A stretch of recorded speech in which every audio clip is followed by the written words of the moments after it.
सपना देखा था यूपीएससी क्रैक करने का और अपने सपनों को उड़ान दिया है रितिका वर्मा ने। इस वक्त हमारे साथ खबर समय पर लाइव है। हम आपको बता दें कि यूपीएससी सभी की एक, हम कह सकते हैं कि एक सपना होता है इसको क्रैक करने का, और वही सपना को पूरा किया है रितिका जी ने, और इनका रैंक 25वां है। और आज खबर समय पर ये आप कह सकते हैं एक एक्सक्लूसिव इंटरव्यू इनके साथ हमने रखा है। तो सबसे पहले मैम कंग्रेचुलेशंस टू यू।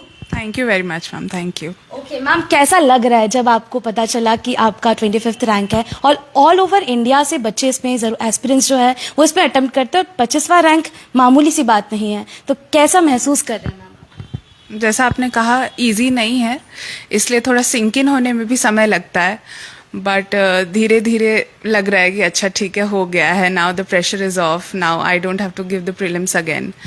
तो वो रिलीफ ज़्यादा पहले महसूस होती है, खुशी बाद में महसूस होती है।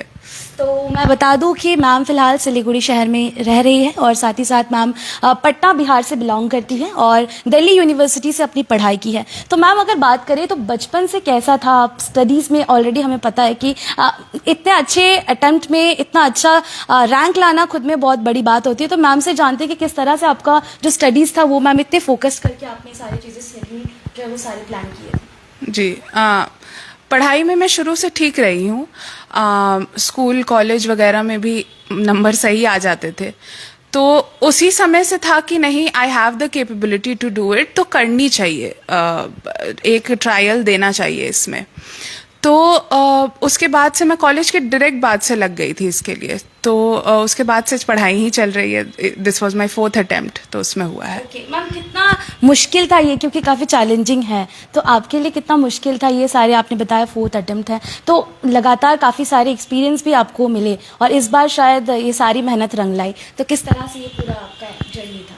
देखिए, चैलेंजिंग तो बिल्कुल है। जिस इंसान का भी लिस्ट में नाम आ रहा है, हर किसी की अपनी जर्नी है और हर किसी के चैलेंजेस डिफरेंट हैं, और हर किसी के चैलेंजेस उनकी कैपेबिलिटीज़ के हिसाब से भी हैं।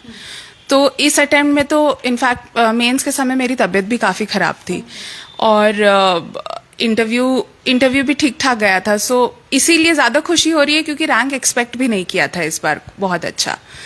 तो challenges in the sense of पढ़ाई तो डेफिनेटली रहते हैं, आपको हर दिन एक पर्टिकुलर नंबर ऑफ आवर्स देने हैं, बट मेंस देने का एक अलग चैलेंज है, क्योंकि ये एग्ज़ाम खुद 10 दिन का होता है, मेंस का एग्ज़ाम।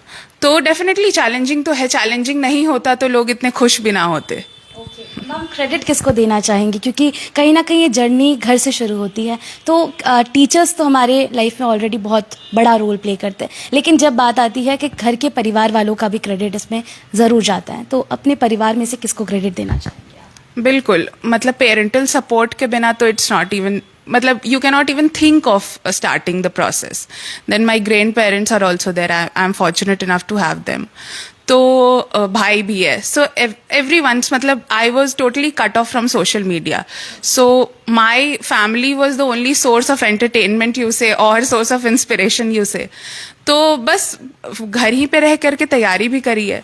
तो घंटों की पढ़ाई, अगर ऐसा माना जाता है कि 10-12 घंटा पढ़ना पड़ता है इसके लिए, तो सचमुच क्या इतने ही लॉन्ग ड्यूरेशन की पढ़ाई जरूरी है, या फिर इफेक्टिव स्टडीज जो है उसकी? हर किसी का अलग नंबर ऑफ आवर्स होते हैं। I cannot study for a very long time. Maybe that's why I took 4 years to do it. But the thing is कि जितने भी घंटे दे अच्छे से पढ़ें, और जितना ब्रेक ले वो भी अच्छे से लें। आप ब्रेक के वक्त पढ़ाई का सोचोगे और पढ़ाई के वक्त ब्रेक का सोचोगे, then you are messed up. तो वही है, मतलब इन आवर्स अगर दिया जाए तो मैंने वर्स्ट डेज पे 3-4 घंटे भी पढ़ा है, ऑन बेस्ट डेज 10 घंटे भी पढ़ा होगा। इट्स पढ़ाई हर दिन 3 घंटे की तो कांस्टेंट है ही पिछले 3-3.5 साल से, बट ऐसा नहीं है कि हर दिन में बैठ करके 10-12 घंटे, that's not even possible to be honest. हाँ, तो बस इतना ही। मैम 25th रैंक आ चुका है अब आपका, तो क्या सोचा? ऑप्शंस अब आपके पास बहुत ज़्यादा है, तो अब क्या सोचा है आपने, क्या करना है? मेरी first preference ma'am the Indian administrative service है, तो hopefully I will be allocated that. जो काम देश में करना है वो काम मिलेगा, वही काम करेंगे। खुद से जहाँ पर लगेगा कि यहाँ पर इम्प्रूवमेंट का स्कोप है, वहाँ और ज़्यादा काम करेंगे। तो भारत सरकार ने बहुत मुश्किल जिम्मेदारी भी दी है, उसे भी पूरा करना है। तो बस अब खुशी कुछ दिनों की है, उसके बाद मेहनत है। ओके मैम, अगर ऐसे काफ़ी सारे स्टूडेंट्स हैं जो अपने हम कह सकते हैं बहुत छोटे से इसकी सपना देखते हैं कि इसको क्रैक करना है, एक अच्छे पोजीशन पर अपना एक प्रोफाइल तैयार करना है मजबूत वाले, तो उनको क्या टिप्स देना चाहेंगे? जो भी ऐसे यूपीएससी एस्पिरेंट्स हैं उनको क्या कहना चाहेंगे? यूपीएससी एस्पिरेंट्स के लिए मतलब it's very difficult for me to say it because I was an aspirant 3 days ago, so that transition has not probably happened. But वही है, हार्डवर्क से आप पीछे हटिएगा तो लिस्ट में नाम नहीं आएगा, that is for sure, because it is a necessary condition. उसके बाद लक का भी बहुत बड़ा फैक्टर है, बट वो लक क्रिएट होता है अगर आप हार्डवर्क करते हैं. You have to do that basic minimum of hard work and do studies and get in to that whole process. तो उतने देर तो आपको पढ़ाई करनी ही है, और स्ट्रैटेजाइज करके करें और पॉजिटिव रह के करें कि, और अपने ऊपर विश्वास रखें कि नहीं हो जाएगा, और अपने क्लोज वन से बात करते रहें, आइसोलेशन में ना जाएं, तो आपका मेंटल हेल्थ भी ठीक रहेगा. मैम, आपने कहा कि बिल्कुल आपने सोशल साइड से कट ऑफ कर लिया था ड्यूरिंग योर एग्जामिनेशन या फिर जो भी आपके राउंड्स थे उसमें, तो बच्चे आजकल हम देखते हैं कि काफ़ी सोशल साइट्स में इन्वॉल्व हो जाते हैं, तो कहीं ना कहीं वो और अच्छा बेटर कर सकते हैं, लेकिन कहीं ना कहीं ये एक ड्रॉबैक भी उनके लिए साबित हो रहा है. इस विषय को लेकर थोड़ा सा अगर आप कुछ कहना चाहें. देखिए, हर किसी का प्रोसेस अलग होता है. कुछ लोग अगर सोशल मीडिया साइट से कट ऑफ हो जाएंगे तो वो पढ़ाई नहीं कर पाएंगे, because some people are more socially active than others. I was not, so that is the only thing.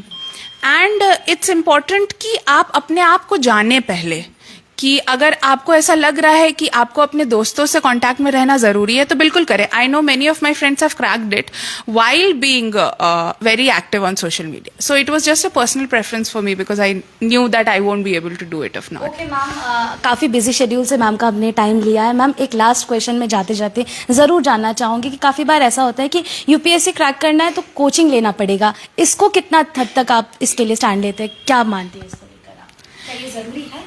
इसमें भी वही है कि जितने लोगों की 1000 से ज़्यादा लोगों की रैंक आई है, सबकी अपनी स्ट्रैटेजी रही है. तो मैंने कॉलेज के वक्त मैथ्स ऑप्शनल था मेरा, तो उसके लिए कोचिंग ली थी बिल्कुल. अलग अलग स्टेजेस पे, अलग अलग लेवल्स पे कोचिंग, जैसे मेंस की टेस्ट सीरीज हो गई, प्रीलिम्स की टेस्ट सीरीज हो गई, उसकी ज़रूरत होती है. बट कोचिंग से ज़्यादा मेंटोरशिप इज़ इम्पॉर्टेंट, कि आपको कोई गाइड करे कि आपको क्या चीज़ कितने देर में कंप्लीट करना है, पढ़ाई कैसे करनी है, बिकॉज अदरवाइज बहुत भटक जाते हैं लोग. तो कोचिंग लेना है नहीं लेना है, बट मेंटोरशिप ज़रूर होनी चाहिए. वो आपका कोई सीनियर हो सकता है, वो कोचिंग हो सकता है, वो कुछ भी हो सकता है. मैम, हमारे तमाम व्यूअर्स हमारे साथ लगातार जुड़े हुए हैं, वो आपको लगातार बधाइयाँ दे रहे हैं. आप कुछ कहना चाहेंगे हमारे व्यूअर्स को, क्योंकि हम आप देखिए हमारे कमेंट सेक्शन में पूरा आपको बधाइयाँ आ रही, तो उनको कुछ कहना चाहेंगे? बस बहुत बहुत धन्यवाद. बहुत गुड विशेस आ रही हैं, और मैं धीरे धीरे सोक इन कर रही हूँ सबको. So I am very fortunate and lucky to thank you so much ma'am for giving us time today. शायद सिलीगुड़ी शहर में अगर आपसे बातचीत नहीं होती तो काफ़ी सारे ऐसे चीज़ें हैं, काफ़ी सारे ऐसे बच्चे हैं जिनको इतनी सारी नॉलेज नहीं मिल पाती. Thank you for giving us time today. Thank you so much. Thank you. तो आज हमारे साथ यूपीएससी क्रैक किया है रितिका वर्मा जी ने, जिनको 25th रैंक मिला है, और आज ये खबर समय पर एक्सक्लूसिव वीडियो आप सभी तक हमने पहुंचाया. तो और भी लेटेस्ट अपडेट्स पाने के लिए ज़रूर हमारे साथ आप बने रहे और देखते रहे खबर समय. हर समय खबर समय. धन्यवाद.